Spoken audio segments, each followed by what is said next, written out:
Alright, here are 21 simple ways to make macOS feel more like Windows, like actual app previews in the dock or the Alt-Tab shortcut to switch between apps. We'll get to both, but before let's start with the basic but absolutely essential tweaks. Back on Windows, we could double-click an app's title bar to maximize the window. When doing the same on Mac, it minimizes. Look, keep that muscle memory because in the Settings app under Desktop and Dock, we can switch double-click a Windows title bar to fill. Problem solved. On the same note, we can finally drag apps to any screen edge to snap them into place, just like on Windows. Though back there you probably also use those great snapping layouts. You see, on Mac, they are here too, hidden under the green button. We've got two options, move and resize, which only applies to this current window. We can also fill and arrange, which snaps the active plus 1, 2 or 3 more open windows automatically. But we all know the fastest way to snap are keyboard shortcuts. On Windows, it's easy. We just need to press the Windows plus arrow keys. On Mac, we need to press the globe, Control and arrow keys. You'll find all keyboard shortcuts in any app by going to Window in the menu bar and then Move and Resize. Want to change those shortcuts? Well, you can. In the keyboard settings, click Keyboard Shortcuts and go to App Shortcuts. Add one and type in any of the snapping options from the menu bar. So just for instance, I'll change the left snap to Option Arrow key. Less gymnastics for my fingers. And speaking of shortcuts, Alt-Tab is my favorite one on Windows, because on Mac, with Command-Tab, we can only cycle through open apps, not their windows. For that, there's a second shortcut, Command and the tilde key. Now, we'll get to an app that brings actual Alt-Tab to Mac in a moment, but before, the absolute best baked-in replacement is Stage Manager. Let me explain. It keeps the app you're working on front and center, plus we can see all open apps and their windows on the side.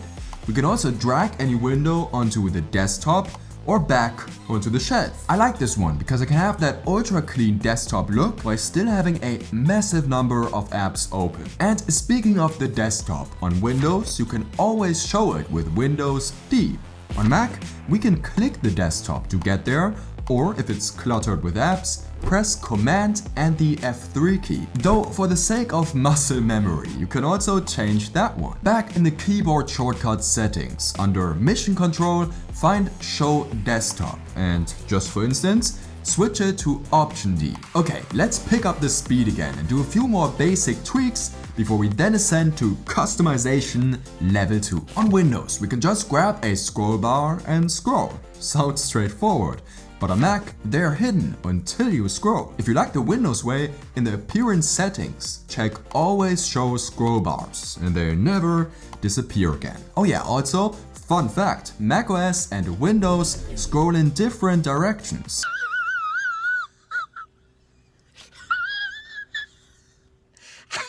Okay, it's not so fun when you're switching between both. You see, on Windows, we physically scroll down to go down. On Mac, we're scrolling up to go down. I totally get if you want to change that, so in the Settings app under Mouse, you can switch off the so-called natural scrolling. Though, one problem here, this automatically also inverts the scrolling direction of the trackpad, and most people are fine with having natural scrolling there. There's no way to change only the one or the other, except with the app Scroll Reverser. It does just that. It's open source and free to download from the developer's website, link in the description. Oh, and before I forget, the right click is disabled by default on any new Mac, but Apple is kind enough to give you the option to switch it on in the mouse settings under secondary click. And clicking on the Finder, two things you certainly miss in the Mac's File Explorer. There's no Command X on Mac to cut and paste files. We can either drag a file and drop it into another folder, or we copy it with Command C and then move it with Option, Command and V. Now that's some serious finger gymnastics, but I've got an easier solution for you in a sec. Before, the Finder path bar is hidden by default. You can either hold down Option to show it in any folder,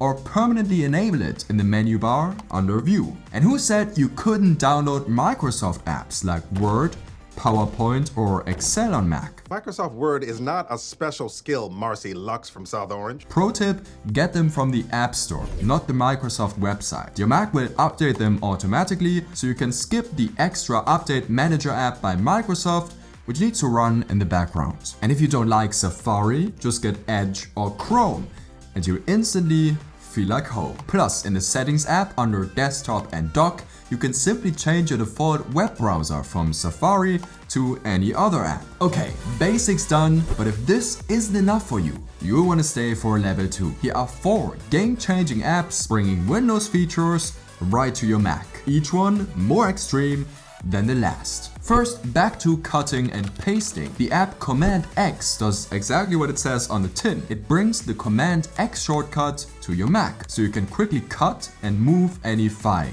You can get it for free from the App Store. Mackie adds a clipboard history to your menu bar. It's even more powerful than the one on Windows because everything we copy, including files, links, and text, is now stored here. If you need it again, just click it to recopy and paste it wherever you like. It's pay what you want on the developer's website and open source. Now, as promised, the app AllTab adds the window switching shortcut to your Mac, so you can preview each and every open window. You can also close and minimize windows directly from here. Plus, there's a lot to customize, including whether you want that Windows or macOS UI. It's free and open source, and you can get it on the developer's website. And to take this one big step further, Wins is probably the ultimate customization app. I mean, just for starters, it lets us drag any window to the top of the screen to get quick snapping layouts, just like we know from home. We can shake any window to minimize all other apps.